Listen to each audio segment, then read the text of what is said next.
Hello, YouTube. This is the Galley La Podcast, and this week we are going to be reviewing One Piece Manga Chapter 1125, What Death Means. I'm Akainu Fanboy. The other guy is Geboss. Please like and subscribe if you and not leave a comment below. We love to hear from you. So, continue with the terrible cover story. That is the Yamato cover story. I have no thoughts. Geboss, do you? Yamato's doing her thing. And that's about it. I'm more interested in the chapter. Yes. Okay. So I think I did call this last week. I did say there was going to be more of a continuation of Egghead. It seemed like last week though was like such a good stopping point for for it, but no, it's continuing. But which isn't a bad thing. I'm glad to continue because this is a great chapter, and because I think I did mention like the Saturn thing needed to be resolved, and it got resolved this chapter. You know, yeah, you can. That's one way of putting it. And so basically, the world government has the PX-35s, the Sea Beast weapons, and the Seraphims all in their control. And we find out Lucci, quote unquote, killed Stussy, which is okay, do you think he did or not? I don't believe him. Yeah, I agree. I think Stussy has the Mads lore that needs to be clarified. So I don't think that she's gone, especially with with how Kaku's looking. Although I could see it being interpreted as Kaku being sad that Lucci did it, but just based on what the last conversation Kaku and Stussy had, I would think that maybe Rob Lucci saw a little bit of camaraderie with her. Because he was hurt when he got betrayed by her. Yeah. And this is a theme, I don't know. I kind of hold to the position that he didn't kill her. Because I think we would have been shown not her dying per se, but the lead up to her confronting her to her death, you know? So, but I just want to put a little note there, some possible Lucci character development. And so we see Saturn talking to these vice admirals, and they offered to go after Elbaf, and then Saturn says, don't bother. So, and he's more angry about the Vegapunk message getting out, basically. Now, and they talk about the Iron Giant and everything. And what I do find interesting, kind of back here though, is you see Saturn at the same age 200 years ago. Yeah, I was gonna say that when I first read the chapter, I kind of skimmed over the fact that it said 200 years ago. And I was like, oh yeah, the Iron Giant did that, and it's wait, that yes. So I have a different stance based on this chapter about the Gorosei as a whole, but I'll get to that. But yeah, so that was kind of crazy. And then when we move on to Doberman, I think this whole panel is incredibly fascinating, actually. Because I gotta slightly just skip ahead briefly to this is my first time reading the official, but when they talk about, let's see here, the celestial dragons bring up Akainu and everything like that, where they're talking about his frustration with him. I'm just trying to find the exact line right here. But it had to do with Kuma's escape, and he hasn't acted on it, if I remember correctly. So that was in the previous translation. Where's Akainu? How will he make it good for his failure with Kuma? Okay. So actually, that's a little bit different in this chapter. Where's Akainu? How will we make good for his failure with Kuma? I don't think that's I think that's just the celestial dragons saying that, not necessarily the elders. That's how I see it. Oh, sorry. Yeah. No, celestial dragons, but in the TCB translation, they kind of made it come across he's failing to act on something, basically. He hasn't acted yet on the Kuma thing. So I thought that was interesting with the translation difference. But regardless, okay. So going back to Doberman, When we see the the Ennis Lobby parallels right here, we have the Vice Admirals, the Buster Call, and also Doberman was the one that introduced the flashback of brought Lucci into the story, you know? And he was also one of the Marines for absolute justice, and everything like that. So to see him have his face shaken in the world government and everything is really fascinating too, you know?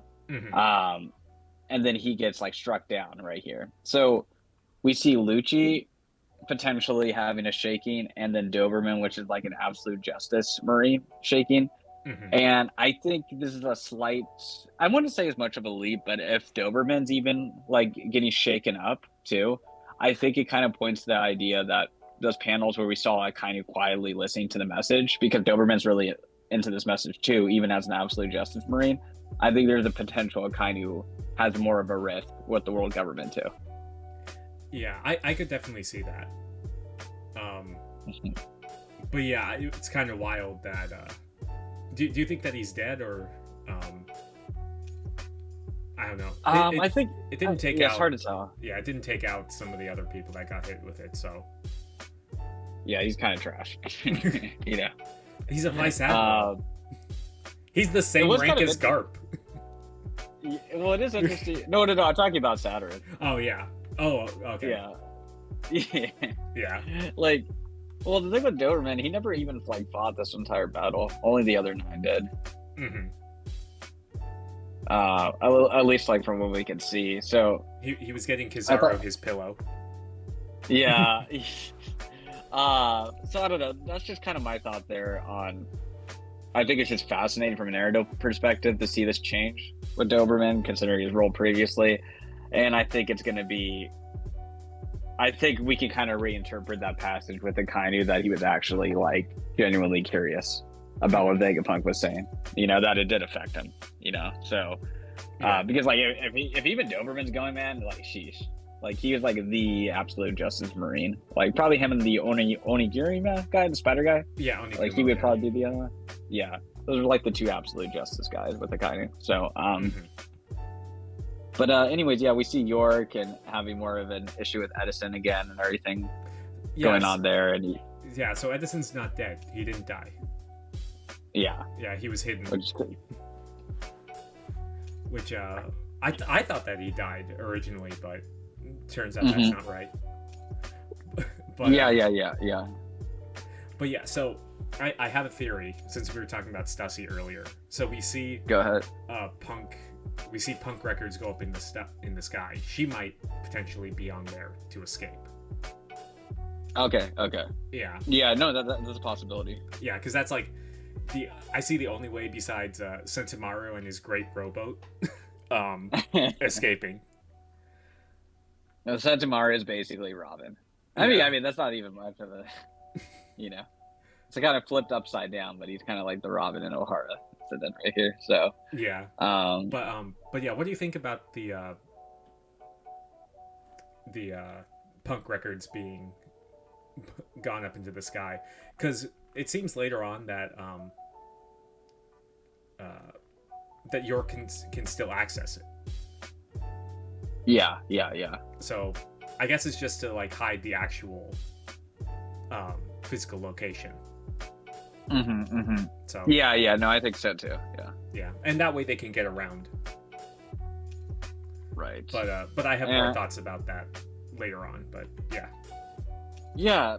So and then when we move on to like we kind of talked about Celestial Dragon, so they're getting all, you know, they're talking about the news of Vegapunk, and then they're talking about the shortage of food and how, you know, so it seems like even their world's being seriously negatively affected at this point too. So yeah, they're getting more and more upset, which means they might complain to the 5 elders about this soon. And they're mad with Akainu. So I don't know. You're seeing more and more tension between the Marines and the Celestial Dragons, and maybe the 5 elders. And this section, I genuinely didn't see it coming to happen this way, to be honest. I thought maybe Saturn would be taken out by, you know, the Iron Giant, but to see Garley in here is kind of like crazy, you know? Yeah. and I think there's a lot of different theories. Like I think you can get it now with the origins of the Gorosei now. Oh yeah, definitely. So, I mean, so laying out the facts, it seems that the Gorosei themselves are picked from the celestial dragons, and it seems that their power is bestowed upon them by Imu. Because I thought, and I think the general consensus was that, or the prevailing theory was that they each had like a different user of the of Law's fruit used the immortality surgery on them. So that doesn't seem like the case unless like Imu straight up like controls devil fruits and negates their abilities. That's possible, yeah. I mean, like being immune from it, it can make you like immortal by age, but maybe not to like actual like death. You know what I mean? Yeah, we don't know the specifics of immortality, but yeah. But yeah, I didn't expect Garling. I don't know. I didn't suspect Saturn to go out. I kept saying it, but I'm glad that he is. But yeah, it was wild because we see all the smoke coming out of him and everything, and he just gets reduced to a to a husk, and it seems directly like Ibu is doing this. And it's kind of fitting that he went out too, rather than because Kuma's not vengeance, oriented that much, and there's an irony that the thing he stirred. I mean, like he was just like trashing the vice admirals for their failure and hurt Doberman, and then he just immediately gets offed, and then he's like, wait, you're doing this to me, So yeah, couldn't have happened to a better guy. So it's good to see him gone. I think it shows how petty like Imu is to take him out because he's still like a strong force and but everything. So there's like value keeping him around, but so now having him there with Garly, and I'm wondering if they're gonna blame the death of Saturn on Luffy too. Yeah, I think that might be the other big thing, and I think that's what people predicted, like that one of the elders was going to go down, but yeah. I love how Oda's like, we can kind of predict it, but Oda's like, oh yeah, he'll go down, but in like a completely different way we would have never thought of. Exactly. Yeah. And also, it's a One Piece death. Yeah. True. Which is surprising in itself. Yeah. Rest in piss, Bozo. So do you think Bozo is still admiral level after this whole thing? Well, Saturn. I don't know. I'm gonna put in the no column for me personally. I mean, he's off the list now because he's dead, but that's true. Well, also, I just think like, we'll see more from them later, kind of thing. I don't know. I just didn't really see admiral tier stuff from him. Like he could take a lot of hits, but that's it, really. Yeah. I mean, the immortality kind of carried him. Yeah. So he got sent just by like beating down Kuma and everything. Yeah, exactly. And so we don't know the niche things and the special powers of them or yet. So it's kind of like I'm still gonna kind of put them in their own category, with maybe the exception of Garland, because Garland kind of just has a different presence from the others. Yeah. Do you think that he's gonna get a form too? Yeah, I think that's a potential. I could see Shanks fighting him maybe at one point. Yeah, especially if I could see. Yeah, if that connection's proven to be true. Yeah, so either him or Dragon. Actually, that's I'll bring that up later. Yeah, but also the art was really cool. Oh, go ahead. I would say the art was really cool at the death. Yeah. All the blacks, and you get to see like the silhouette of him like just screaming. Yeah, no, it's pretty gory for One Piece. Like it's something we don't really see too often. Yeah, but so the other thing with Garling that I want to bring up is with the potential of him getting his powers. So it seems that Imu can bestow the powers. So that brings up some potential things, because I thought that they weren't like natural devil fruit users, which it seems like they weren't, because they weren't introduced that way. So I think this points more toward them not being that, and it's some sort of like I think that it just might be Imu's power in of itself, and they necessarily, the elders don't have it. But yeah, agreed. Yeah, that's what I kind of read from this. Which I think there's more of an indication they're not admiral level, if that's the case, too. Yeah. You know. Yeah, and so no, I do agree with that. And what'd you kind of think about this Vegapunk section right here, where you kind of see them all communicating? I mean, I don't know. I'm kind of. It was literally like one chapter where it was like, oh, we kind of accepted that the Vegapunks are dead now, and they all live within within Lilith. It's like, J.K. Edison's there, and he's absorbed all the rest of them, and is like this weird Frankenstein person now with everyone's things grafted onto him. Which, I mean, theoretically, wouldn't that mean that he could re-separate or into Edison, York, Pythagoras, and Atlas? Not York, but Shaka and Atlas again? Oh, yeah, I guess it's possible for sure, Yeah, it just kind of cheapens the death. But I mean, at the same time, I agree. The chapter is called What Death Means. So, I guess for them being like they are, because with Punk Records, the way that it is, they have access to all the memories and everything. But but I guess I've just kind of, so with the main Stella body gone, does that mean that information is no longer being uploaded there, or what?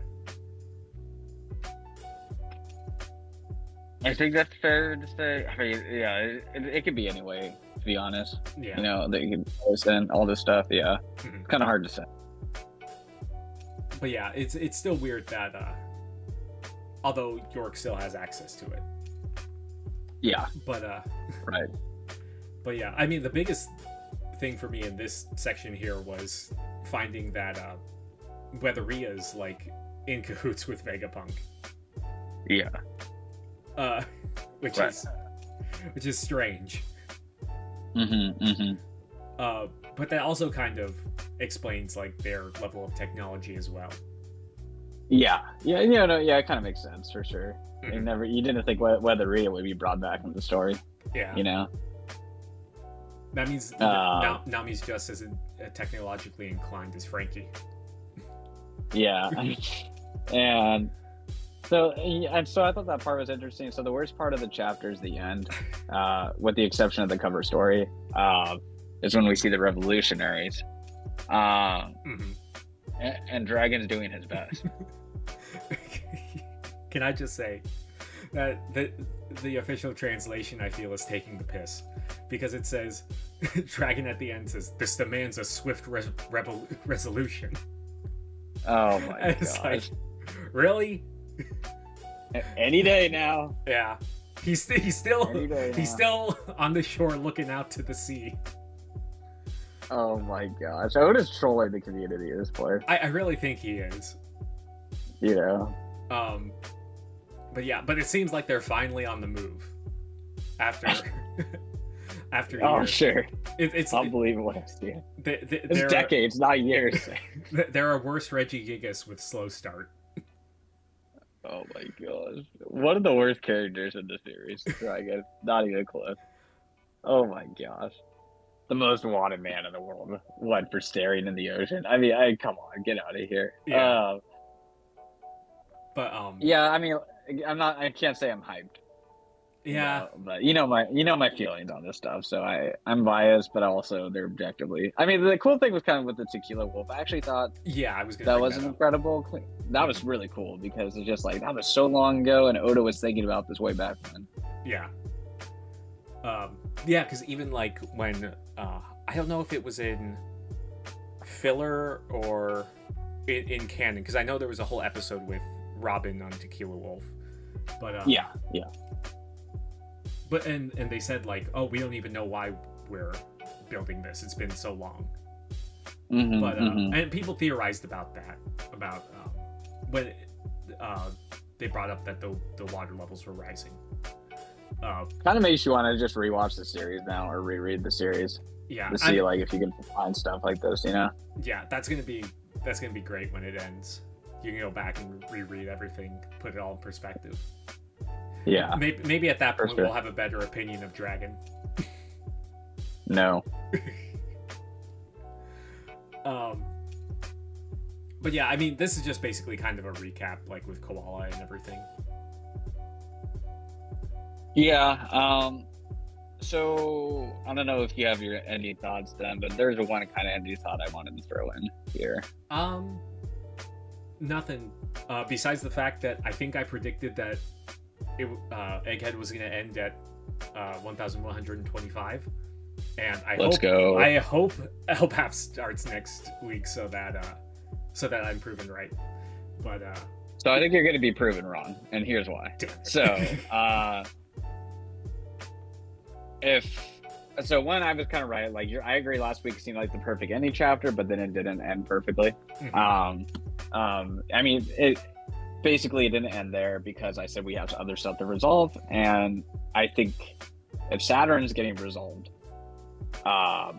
what's the other key part of Saturn's story? Well, it's Jewelry, Bonnie, and Kuma, basically. That hasn't been resolved yet, and she's kind of been absent the past couple chapters, so I think we need to have resolved that. The Vegapunk stuff's been resolved, the government stuff's been resolved. I do think this might be coping. I acknowledge it. There is the potential that we get the reveal that Kizaru gave Luffy the food in connection to Bonnie, because we saw his resolution with Vegapunk, but we haven't seen his resolution with Bonnie or anything like that too. So I think we might just have a Bonnie chapter where everybody's kind of connected, Sento, Kizaru, because she was like the main figure that started this arc off, and that everything was centered around her. So I think that's going to be our next chapter. I can see that, yeah. Yeah. But yeah, I'm not sure about Kizaru with the food anymore, but we'll see. I just say like Oda's. Okay, the only reason I think that's probable is because Oda's been closing every loophole. Yeah. In these past chapters, he's wrapping up this arc incredibly well, contrary to Wano. Yeah. So I don't think, just even going back to that chapter, he puts a lot of focus and attention. Like, how did he get up? And then you just see Kizaru's guilty face, when Saturn look at him. So I think there's a possibility that he answers what happened there, even if it's not Kizaru too. But 100% he's going to wrap up Bonnie's characterization for this arc, because that's how we started the arc. So it's probably going to be the last thing that we see for the arc. Yeah, that's definitely a possibility. So, but that's it for me though. I really enjoyed the chapter. It's just so cool to get a One Piece death, and especially it was just drawn out pretty well, pretty cool, and it raises the stakes and everything. All the rest too. So yeah, I enjoyed it. Really great chapter. Yeah, and also some good good potential Lucci development too, which I'm pretty excited for. Yeah. But yeah. All right, cool. All right. Well, please like and subscribe, people. Leave your comments below. Tell us how many chapters we think you have left at Egghead. Tell us what you think about the chapter, our commentary, and we'll probably have our Tower of God review coming out soon. And so we will see you guys soon. Peace. See ya.